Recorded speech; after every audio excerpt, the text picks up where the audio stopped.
Salut à toutes et à tous, c'est Revanio, j'espère que vous allez bien. Bienvenue dans la suite de cette playlist sur le langage de programmation C++.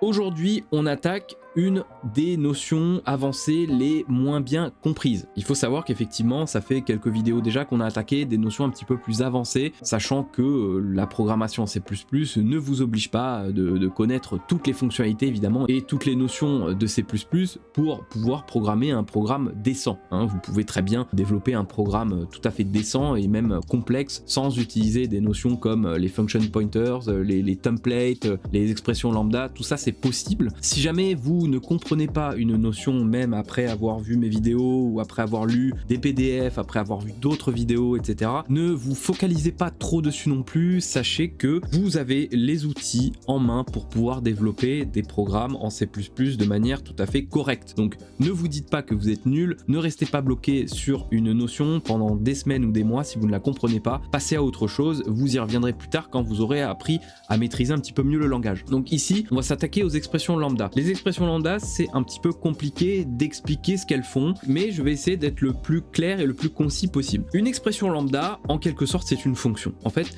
c'est une fonction. Simplement, c'est une fonction qui va être entre guillemets anonyme et qui va nous permettre en fait d'agir sur des variables dans une portée locale et qui va nous éviter en fait de déclarer, de définir une fonction ailleurs dans notre programme, chose qui peut être un petit peu lourde et un petit peu rébarbative si jamais on doit le faire beaucoup de fois et qu'on doit manipuler beaucoup de variables dans notre programme. Par exemple, imaginons que on ait vraiment à un seul endroit de notre programme une opération qui va se faire une seule fois sur une variable ou plusieurs variables, des objets, etc. Eh bien, on se dirait bon bah ok, on va déclarer une fonction, on va la mettre dans un fichier header, on va la définir dans un fichier source, un fichier CPP. Si c'est une fonction template, on va mettre tout dans le header, etc. Ou on va faire de la spécialisation de template, donc j'ai pas encore parlé. Je vais en parler très bientôt dans une vidéo. Mais vous voyez que ça, bon, ce procédé, si jamais ces instructions-là qui vont agir sur ces variables ou ces objets, elles ne doivent apparaître qu'une seule fois dans votre programme. Bon, vous allez peut-être vous dire, je dois déclarer une fonction, je dois la définir, etc. Après, je dois l'appeler dans mon programme. Bon, tout ça, c'est un petit peu lourd. Et bien, en fait, les expressions lambda, elles sont un petit peu là pour pallier à ce genre de problème. C'est-à-dire que on va pouvoir les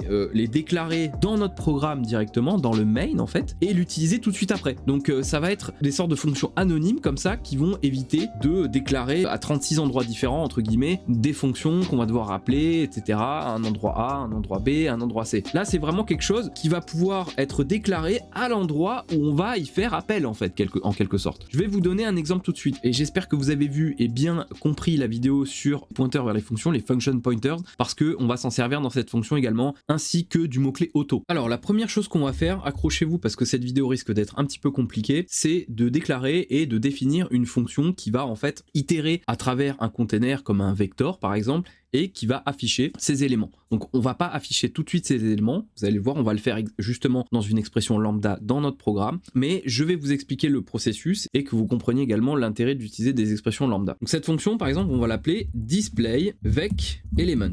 Dans la fonction, ce qu'on va prendre, c'est un const std vector, voilà, qui me fait là, vector, comme ceci. On va pas s'embêter, on va prendre des integers, on va passer ce vecteur par référence, on va l'appeler vec. Donc là, évidemment, il faut include vector, parce que sinon il va pas comprendre ce qu'on fait.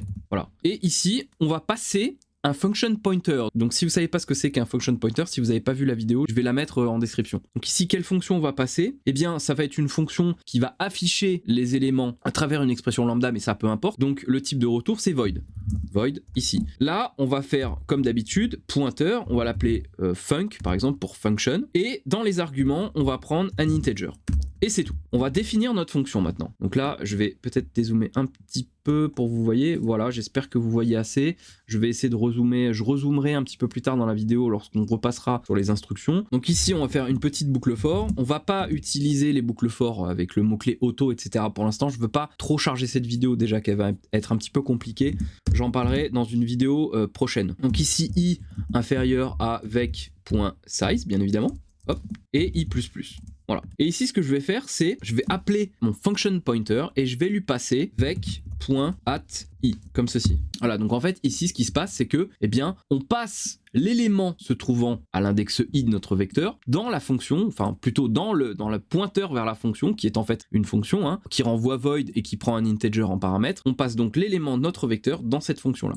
Donc ici, ce qu'on va faire maintenant dans notre main, la première chose, c'est qu'on va déclarer initialiser un vecteur. Parce qu'il faut bien qu'on ait un vecteur ici, qu'on puisse passer dans les arguments de notre fonction displayVecElement. Donc std vector de type integer, il va stocker des valeurs de type integer, pardon. On va l'appeler my_vec et on va l'initialiser, donc on va faire par exemple 1, 2, 3, 4, 5. Voilà, on va pas se compliquer la tâche. Maintenant que ça c'est fait, je récapitule quand même, parce que j'aime bien que ça soit vraiment très clair, j'aime vraiment que tout le monde comprenne ce qui se passe, c'est vraiment très important. On a déclaré et implémenté une fonction qui s'appelait displayVecElement qui renvoie void. Donc en gros, c'est en lecture seule, on lit quelque chose, on va afficher par exemple un message à l'écran. On prend dans les paramètres un vecteur parce qu'on va devoir manipuler ces éléments. Donc il faut bien qu'on passe un vecteur dans les paramètres. Ce vecteur, il est passé non seulement constant, comme ça on est sûr de ne pas pouvoir faire de modifications dessus, étant donné qu'on veut juste lire les éléments, eh bien on le passe en const. Et on le passe par référence parce qu'on ne veut pas faire de copie. Les vecteurs, on a vu que c'était quand même assez gros. C'est une classe dans laquelle il y a quand même des itérateurs, des pointeurs sur des éléments.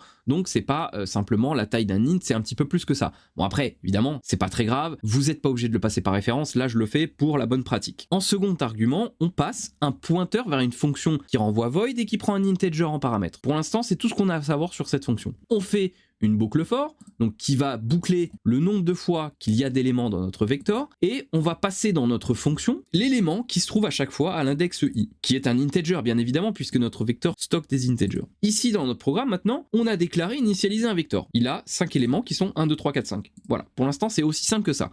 Continuons. Déclarons notre lambda. Pour ce faire, donc il y a une solution qu'on va préférer dans 99% des cas. C'est tout simplement saisir auto. Donner un nom à notre lambda, donc on va l'appeler lambda, et là, on a une syntaxe qui arrive un petit peu comme ça, comme un cheveu sur la soupe, qui est un petit peu bizarre lorsque vous n'êtes pas habitué, mais vous allez voir, je vais vous expliquer de quoi il s'agit et vous allez très vite comprendre en réalité. Ici, ce qu'on va faire, c'est que on va ouvrir des crochets, première chose. Ensuite, on ouvre des parenthèses. Là, dans les parenthèses, on va prendre un integer qu'on va appeler a. Ici, on va ouvrir des accolades qui vont être en fait le corps de notre lambda. Et ici, on va faire un stdcout de valeur égale a. std handle et on ferme avec un point virgule. Évidemment, ici aussi, puisque c'est en fin de ligne. Donc voici notre lambda. Ne vous inquiétez pas, je vais vous expliquer de quoi il s'agit. Ce qu'on va faire maintenant, c'est uniquement appeler displayVecElement. Et là, en fait, ce qu'on va passer dans displayVecElement, c'est déjà notre vecteur, puisqu'on veut itérer et afficher les éléments de notre vecteur, donc qui s'appelle myVec. Et ici, je vais passer lambda, point virgule, F5, et vous allez voir que valeur égale 1, valeur égale 2, valeur égale 3, valeur égale 4, valeur égale 5. Qu'est-ce qui se passe? Pourquoi il se passe ça, en fait? Clairement, parce que là, quel est le rapport entre cette variable a qu'on a passée dans les arguments de notre lambda, quel est le rapport avec ici le fait de passer notre lambda en tant que function pointer, et qu'est-ce qui se passe, pourquoi est-ce qu'on voit ça en fait finalement? Alors premièrement, une lambda, comme je vous l'ai dit, c'est une sorte de fonction. C'est une sorte de fonction dont on peut immédiatement se servir. Pourquoi j'ai utilisé le mot-clé auto? Alors, il faut savoir que les lambdas, ce sont des fonctions de la bibliothèque standard C++, en quelque sorte. C'est un petit peu plus compliqué que ça, mais en gros, si je voulais remplacer auto par quelque chose, si j'essayais là de faire un void, parce qu'au final, il s'agit ni plus ni moins que d'une fonction de type void, hein. Ici, c'est une fonction de type void qui affiche la valeur de a qu'on a passé dans les paramètres. Donc en fait, ça serait une fonction de type void avec comme paramètre un integer, tout simplement.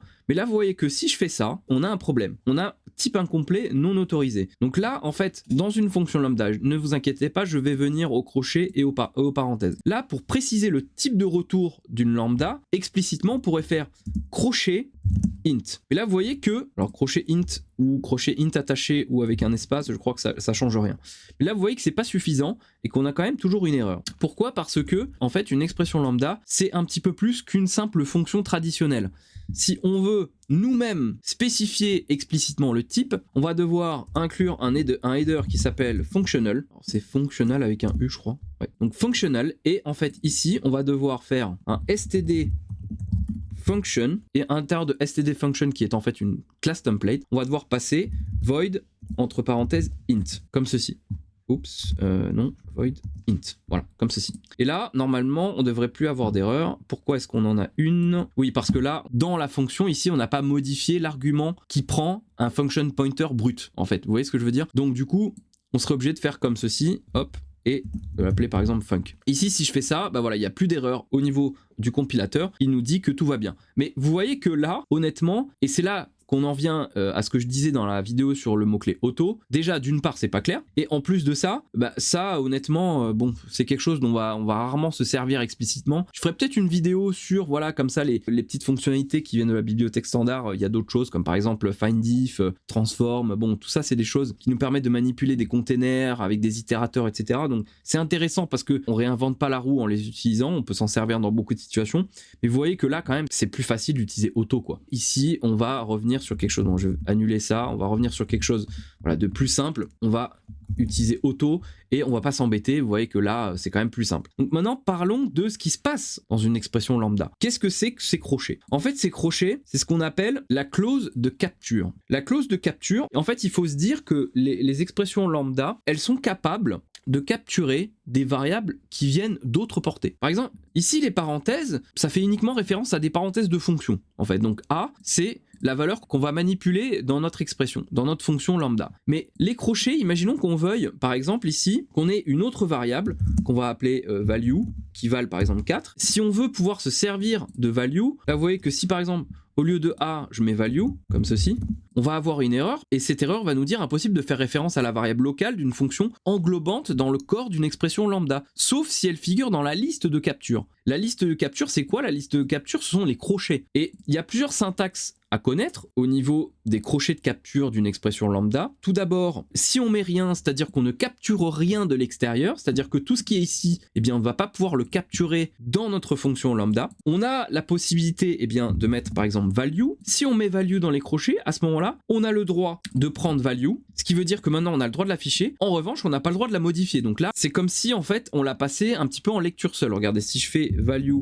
égale 2, point virgule, donc là on est sur du inline, hein. En fait, les expressions lambda, ce qui est bien, c'est que elles sont pratiques pour faire du inlining. Donc là, vous voyez que on a une instruction ici. Là, c'est comme si on avait un retour à la ligne et qu'on avait en dessous le stdcout. Donc là, vous voyez que value, je peux pas le modifier. L'expression doit être une valeur modifiable. Maintenant, regardez, si je passe value par référence, hop, l'erreur disparaît parce qu'ici, dans la clause de capture de notre expression lambda, on a pris la valeur value par référence, ce qui nous permet d'aller taper directement sur la variable. Donc on peut écrire dedans. Ici, on a d'autres manières de le faire. Si je mets égal tout seul, en fait, égal, ça veut dire que dans notre expression lambda, la clause de capture capture toutes les variables extérieures par copie, ce qui veut dire qu'on ne peut pas les modifier. Donc là, si j'avais par exemple int value 2, vous voyez, égale 1 par exemple, ici je mets value 2 égale par exemple 3, on va lui changer sa valeur, point virgule. Donc là, comme je vous le répète, je pourrais mettre un retour à la ligne, mais je le fais pas parce que les expressions lambda, c'est pratique de les gérer de manière inline. Donc ici, regardez, vous voyez qu'on peut pas les modifier. Si je fais esperluette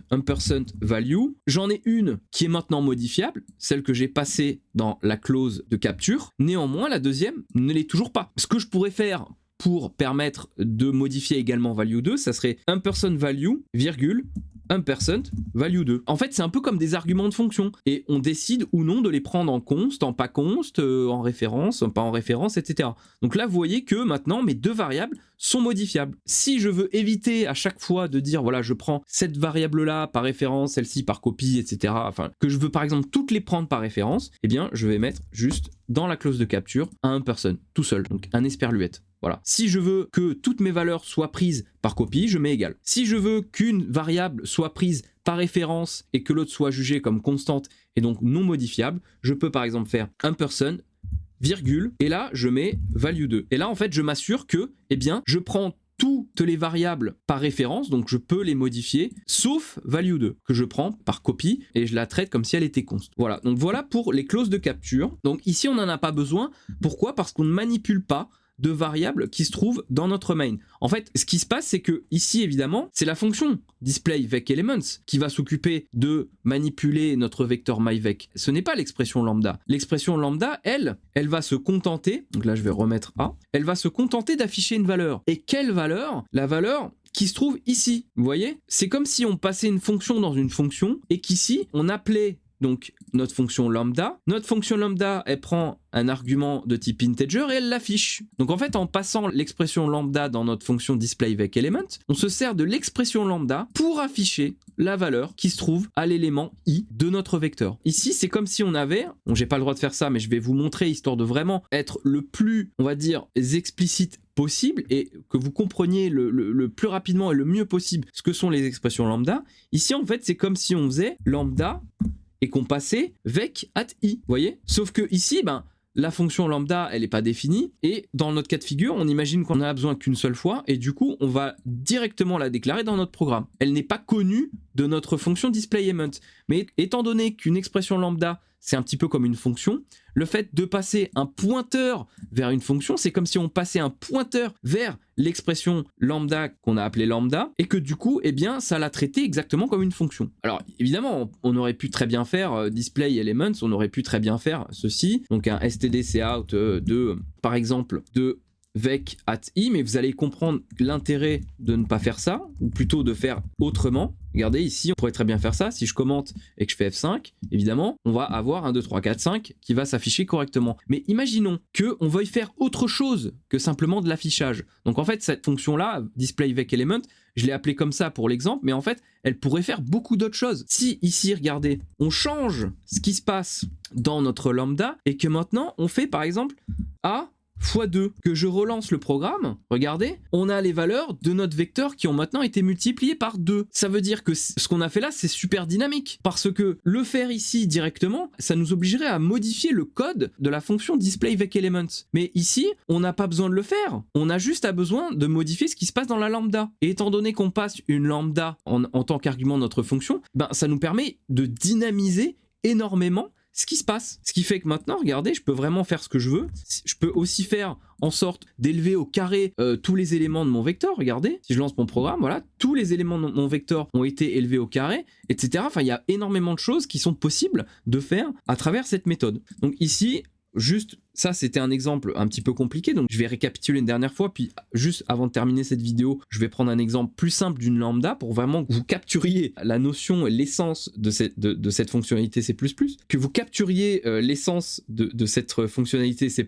Donc ici, là le functional, du coup j'ai plus besoin de l'inclure. Donc en fait ce qu'on va faire ici, c'est on va renommer notre fonction parce que maintenant on a compris en fait qu'elle faisait beaucoup plus que simplement afficher les éléments si on le voulait. On va l'appeler par exemple manipulateVecElements. Donc ici évidemment elle s'appelle plus comme ça, hop, on va lui changer son nom, voilà. Donc, notre fonction manipulateVecElements, elle prend notre vector, elle prend également un pointeur vers une fonction, donc une fonction qui est susceptible de changer, qu'on peut dynamiquement modifier. Ensuite, on fait une boucle for, et le traitement des éléments de notre vecteur se fait à ce moment-là, lorsqu'on passe dans les arguments l'élément de notre vecteur et on passe ces éléments-là dans la fonction qu'on vient de passer, ou plutôt le pointeur vers la fonction. Si on devait, je le répète, faire des manipulations différentes à chaque fois, on serait obligé de le faire à la main. Si on voulait afficher, on ferait un stdcout, si on faisait des opérations, on ferait des opérations, et là, du coup, grâce à cette fonction manipulateVecElements, on peut faire vraiment ce qu'on veut dans les éléments de notre vecteur sans modifier la fonction elle-même. Et du coup, ici, on instancie, on déclare et on initialise, pour être le plus exhaustif possible, un vecteur qu'on appelle myVec. Donc ici, bon, on a des valeurs dont on se fiche un petit peu maintenant. Là,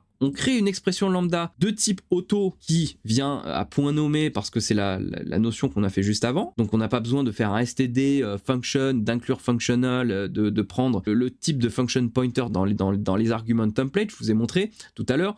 std function, chevron, void, entre parenthèses int. Donc ça, c'est vraiment, en fait, les std functions, ils prennent une syntaxe sous forme de function pointer dans les arguments. Donc pour pas que ça soit trop compliqué, on utilise justement auto. Et ici, eh bien, on prend dans les paramètres une variable a, on prend rien dans les crochets de capture, parce que dans la liste de capture, on n'a pas besoin de prendre de variable autre que myVec qui va, lui, être manipulé dans la fonction ici qu'on appelle et non directement dans la lambda, et on affiche cette valeur. Ici, enfin là, on a élevé au carré la valeur, mais ici on l'affiche. Et du coup, on pourrait faire ce qu'on veut. C'est vraiment là la puissance en fait des expressions lambda, c'est que regardez ici, on va prendre un dernier exemple et après on va arrêter cette vidéo. C'est ici, si on a besoin par exemple d'une fonction qu'on n'a pas envie de déclarer et d'implémenter à péta ou schnock dans un fichier header et qu'on n'a pas envie d'implémenter, de définir dans un fichier source, on pourrait faire tout simplement quelque chose comme ça, auto display égale crochet de capture. entre parenthèses, par exemple, auto value.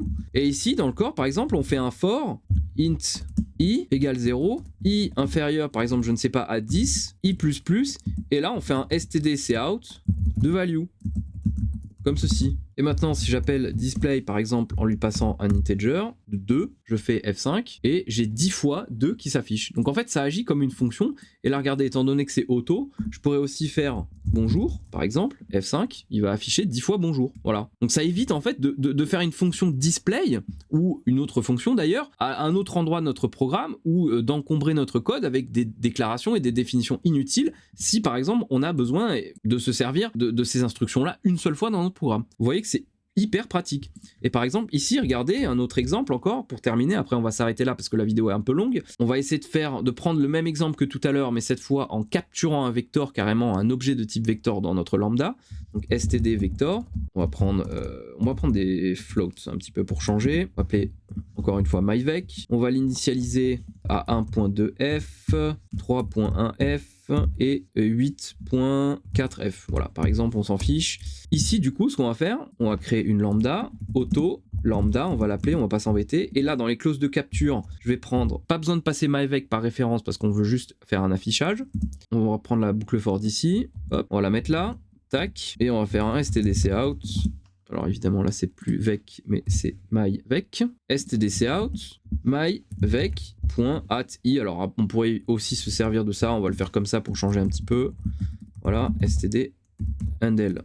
Voilà, on met un point virgule, on appelle lambda comme ceci, je fais F5 et voilà, on a toutes les fonctions de notre vecteur qui s'affichent. Vous voyez que on l'a appelé avec son nom et des parenthèses. Donc là évidemment il n'y a pas d'argument parce qu'on n'a pas passé d'argument, on a par contre directement capturer notre vecteur dans la liste de capture, la clause de capture de notre expression lambda. Voilà, donc c'est un petit peu compliqué, je le reconnais. Entraînez-vous, reproduisez ce que j'ai fait, essayez de comprendre vraiment comment ça fonctionne. De toute façon, c'est vraiment en pratiquant, en s'entraînant qu'on comprend comment ça marche. Mais n'hésitez pas quand même, si vous avez des questions, évidemment, à les mettre dans les commentaires. Si vous avez aimé cette vidéo, n'hésitez pas à mettre un petit pouce bleu, abonnez-vous si ce n'est pas encore fait. Moi, je vous dis à bientôt dans la prochaine vidéo de cette playlist sur le langage de programmation C++. Allez, ciao ciao.